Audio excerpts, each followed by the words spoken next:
عالمی مجلس تحفظ ختم نبوت دینا کے اور ضلع چکوال اور کشمیر کے مبلغ مفتی خالد میر صاحب، آج ہم نے ایک سبق یاد کر کے جانا ہے کہ ہم ختم نبوت کے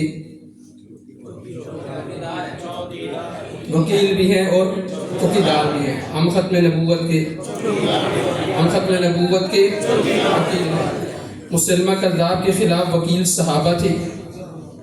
اس کے بعد اسمبلی کے اندر جن حضرات نے مقدمہ پیش کیا وہاں علماء وکیل تھے، اور جس نے سائن کیے وہ کون تھا؟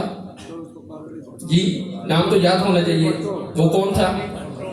ذوالفقار علی بھٹو۔ وہ بھی ختم نبوت کا کیا تھا؟ وکیل تھا۔ وکیل نہ ہوتا تو سائن نہ کرتا۔ سائن کرنا اس بات پر دلالت کرتا ہے کہ وہ بھی ختم نبوت کا، اور ہم سب بھی وکیل ہیں، اور میں آپ سب کا بھی وکیل ہوں، ٹھیک ہے؟ اور آپ کی طرف سے ایک بات کہنے لگا مفتی خالد میر صاحب کو، آپ نے 360 روپے کی بات کی ہے، یہ تو جان لٹانے کے لیے تیار تھے۔ آپ نے کیسے کہہ دیا 360 روپے ڈاک خرچ ہے؟ یہ تو انشاءاللہ تعالیٰ سارے آپ کہیں تو جان لٹانے کے لیے تیار ہیں، 3060 ہو جائیں تب بھی دینے کے لیے تیار ہیں آپ سب انشاءاللہ تعالیٰ، کیونکہ ہم ختم نبوت کے وکیل بھی ہیں اور چوکیدار بھی۔ میں بلا تاخیر اب دعوت خطاب دوں گا شہزادہ اہل سنت اور امیر پنجاب تحریک خدام اہل سنت والجماعت اور مدیر جامعہ حنفیہ جیلم شہزادہ اہل سنت حضرت مولانا ابوبکر صدیق صاحب دامت و برکاتہم عالیہ وہ تشریف لے کر آئیں اور اپنے خیالات کا اظہار فرمائیں۔ حضرت مولانا ابوبکر صدیق صاحب۔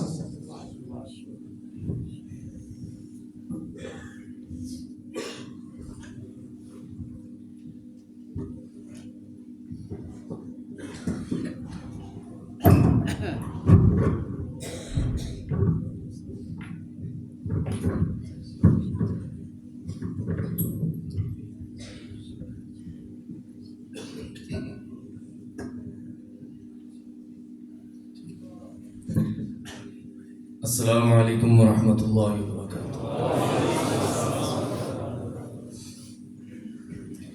الحمد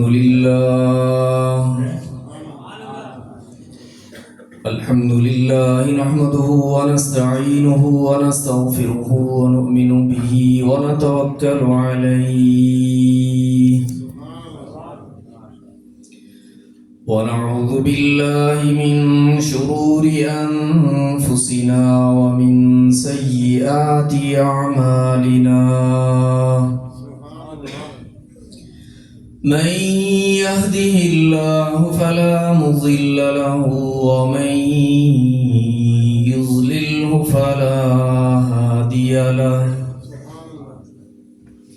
ونشهد أن لا إله إلا الله وحده لا شريك له ونشهد أن سيدنا ومولانا محمدا عبده ورسوله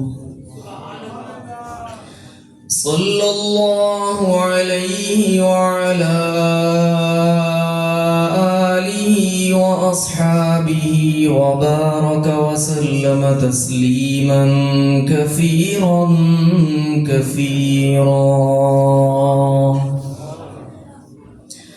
أما بعد فاستعيذ بالله السميع العليم من الشيطان الرجيم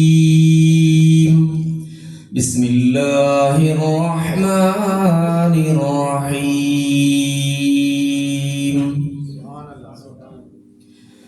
ما كان محمد أبا أحد من رجالكم ولكن رسول الله وخاتم النبيين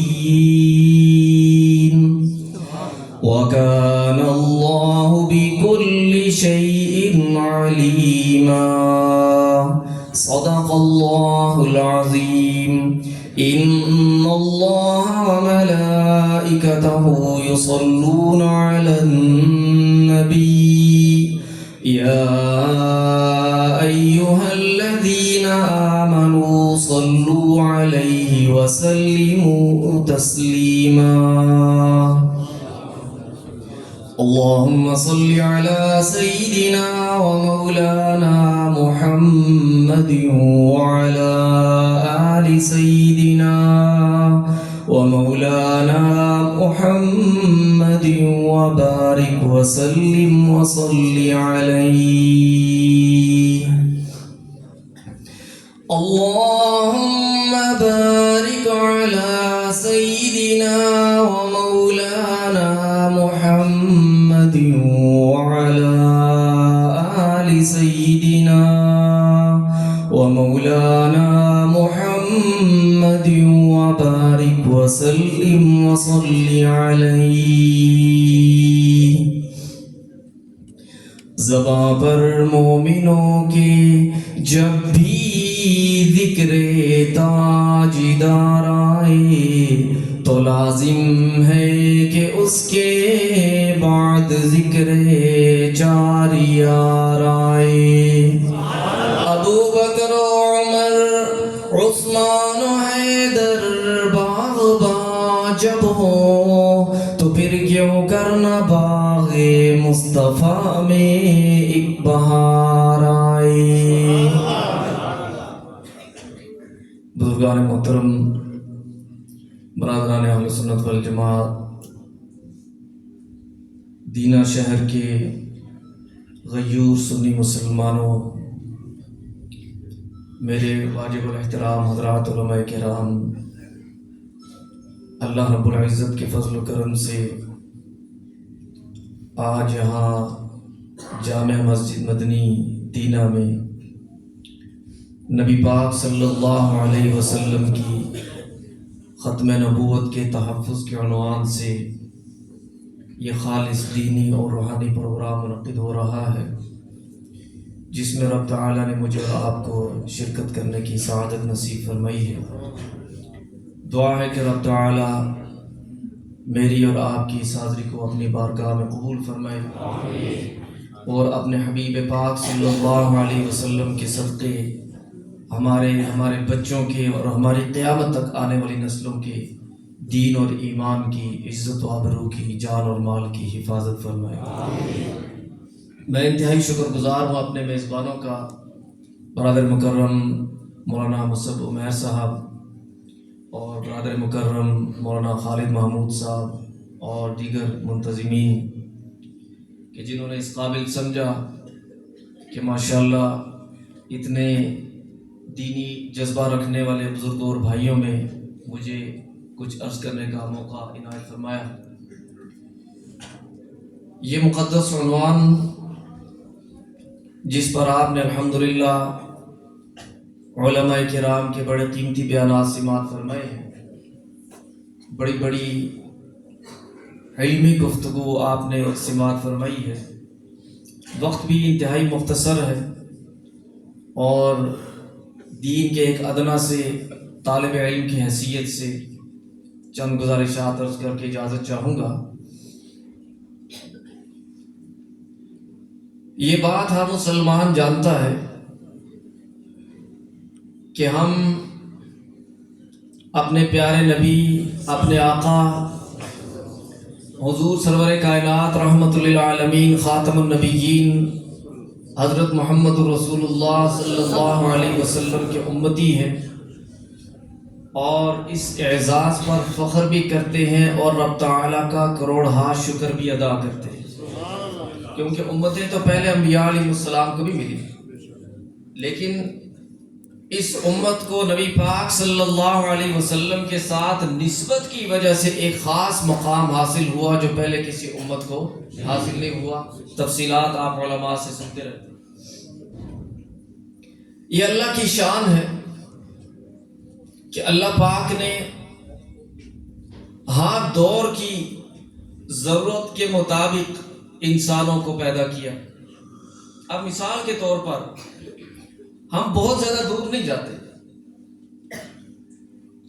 ہم نے اپنی زندگیوں میں جن اکابرین کو، جن بزرگوں کو دیکھا، ان کے اندر تقوی اور اخلاص کا جو معیار دیکھا، ان کے اندر جو ایمانی غیرت، جو جذبہ دیکھا، وہ بعد میں نظر نہیں آتا. ایک چھوٹی سی مثال بات سمجھانے کے لیے عرض کرتا ہوں. ہمارے جد امجد ولی کامل حضرت مولانا عبداللطیف صاحب جہلمی رحمۃ اللہ علیہ، دنیا تو محراب و ممبر میں یا سٹیج پر ان کو جانتی ہے، ہم تو گھر کے اندر سے جانتے ہیں نا کہ رب تعالیٰ نے انہیں کتنا باعمل بنایا اور کتنا اخلاص والا بنایا. تصویر کے بارے میں جو شرعی حکم ہے دیگر شرعی احکامات کی طرح اس معاملے میں بھی بڑے سخت تھے. کسی کی مجال نہیں ہوتی تھی کسی شادی بیاہ کی تقریب میں بھی حضرت کے سامنے کیمرہ لے. یہ دینا کے بھی پرانے بزرگ سارے جانتے ہیں. اور آج کل ہمارے ہاتھوں میں بھی موبائل اور آپ کے ہاتھوں میں بھی موبائل. تو اس دور میں اگر وہ ہوتے تو کیا ہوتا؟ بڑی مشکل ہو جاتی. تو کہنے کا مقصد ہے کہ اللہ نے اپنی حکمت کے ساتھ ہر دور کے مطابق لوگ بھیجے. جب آپ اسی چیز کو جمع کرتے کرتے اس امت کے بالکل ٹاپ پہ پہنچے نا حضرات صحابہ علیہم الرضوان تک، پھر سمجھ آتی ہے کہ ان کے اندر تقوی اور اخلاص کس انتہا درجے کے. میرے بزرگوں اور بھائیوں، یہ جو تحریک ختم نبوت چلی، آج چونکہ ہم مسلمانوں میں، ہمارے بچوں میں، ہمارے نوجوانوں میں، نئی نسل میں ایک بہت بڑی تعداد ان نوجوانوں کی ہے کہ جن کو باضابطہ طور پر دین کی تعلیم و تربیت میسر نہیں آئی. ایک تو یہ طبقہ ہے نا جو مذہبی طبقہ کہلاتا ہے، جن کا علماء کے ساتھ اٹھنا بیٹھنا ہوتا ہے، دینی پروگراموں میں آنا جانا ہوتا ہے. لیکن میں اس طبقے کی بات کر رہا ہوں جو ہوئے سنبھالا اسکول میں چلے گئے، پھر وہاں سے کالج میں گئے، پھر وہاں سے یونیورسٹی میں گئے، پھر وہاں سے کسی بیرون ملک چلے گئے، یا کسی جاب میں کسی نوکری میں آ گئے، کسی عملی زندگی کا حصہ بن گئے. ان کو دین کہاں سے ملا؟ گھر سے نہیں ملا، اسکول کالج سے نہیں ملا، مسجد سے بھی نہیں ملا. مسجد سے کیسے ملتا؟ بھئی وہ زیادہ سے زیادہ خطبے کے وقت مسجد میں تشریف لاتے ہیں، 2 رکعتیں پڑھی، اسلام پھیرا اور بھاگنے والی بات کو. دین سیکھنے کا موقع ان کو کب ملا؟ ہم تو اسی بات پہ خوش نہ کہ نمازی ہے ماشاءاللہ جی، لیکن دین سیکھنے والی تو بات نہیں ہوئی. اب اس وقت بہت سے میڈیا چینلوں پر، کیونکہ آج کل کا سب سے بڑا چیلنج یہ میڈیا ہے، چاہے وہ الیکٹرانک میڈیا ہو، پرنٹ میڈیا ہو، سوشل میڈیا ہو. وہاں بڑے بڑے کاریگر بیٹھے ہوئے ہیں، ایسے ایسے طریقوں سے 2 نمبری کرتے ہیں نا، کیا اللہ کی پناہ. بعض اوقات تو سوچنے پر مجبور ہو جاتے ہیں کہ شیطان شاید لمبی تان کے سو گیا ہو.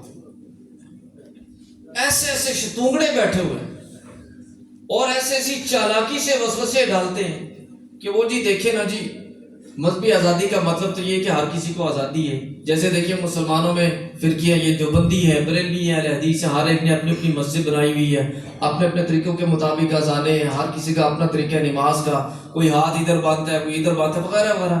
وہ اس طرح کی باتیں مکس کر کے نا ذرا کھچڑی بنا کے تو کرتے کیا ہے، ان کے لیے کوئی گنجائش نکالنے کی کوشش کرتے ہیں قادیانی. ایک بات یاد رکھیں، ابھی حضرت مولانا مفتی محمد شاہد مسعود صاحب متزل بھی اس پر بڑی، وہ تو ماشاءاللہ عالم آدمی ہیں، علمی انداز میں گفتگو فرما رہے تھے. یہ جو کہا جاتا ہے کہ ان کے بھی حقوق ہے، دیکھیں ہمارے شہر میں کافی تعداد میں ہے، ان کی عبادت گاہ بھی ہمارے قریب ہے. آپ مجھے خود بتائیں، جب بات حقوق کی جاتی ہے، آج آپ دیکھ رہے ہیں کہ غزہ والوں کے حقوق کدھر ہیں؟ کوئی نام لیتا ہے جی؟ غزہ والوں کے بچے اسکولوں میں جا رہے ہیں، ان کو کھانا مل رہا ہے، پانی مل رہا ہے، ان کو علاج مل رہا ہے، کوئی کسی قسم کے حقوق. کیسے بے شرم اور منافق ہے جو حقوق کے چیمپئن بنے ہوئے دنیا میں. کیا 5000 سے زیادہ بچے ایک مہینے میں ان ظالموں نے بے دردی سے شہید کر دی اور کوئی بولنے کے لیے تیار ہے. یہ بات کرتے ہیں حقوق کی، ہم ان سے پوچھتے ہیں کیا قادیانیوں کے بچے اسکولوں میں نہیں جا رہے؟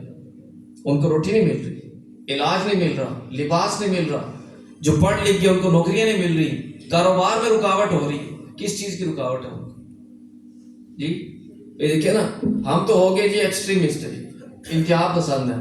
آپ میں سے کوئی پڑھا لکھا نوجوان مجھے سمجھائے ان کو کس چیز کی رکاوٹ ہے؟ پھر ان کی عبادت گاہیں بنی ہوئی ہیں، وہ اپنی عبادت گاہوں میں جا کے سر نیچے ٹانگیں اوپر کر کے الٹے لٹک جائے، ہمیں اس سے کوئی غرض ہے؟ ہمیں کو پتا ہو اندر کیا کر رہے ہیں؟ کس چیز کی پابندی ہے ان پر صرف ایک چیز کی پابندی ہم نے لگوائی ہے، وہ یہ کہ یہ جو ہمارے آقا صلی اللہ علیہ وسلم کا اعزاز ہے خاتم النبیین ہونے کا، وہ ہم انشاءاللہ العزیز کسی کو چھیننے نہیں دیں گے۔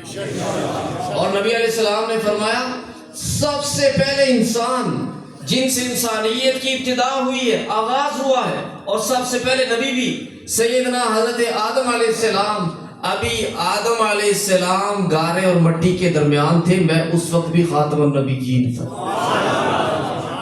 تو یہ اعزاز تو دائمی ہے، یہ تو انشاءاللہ مسلمان کسی کو نہیں چھیننے دیں گے۔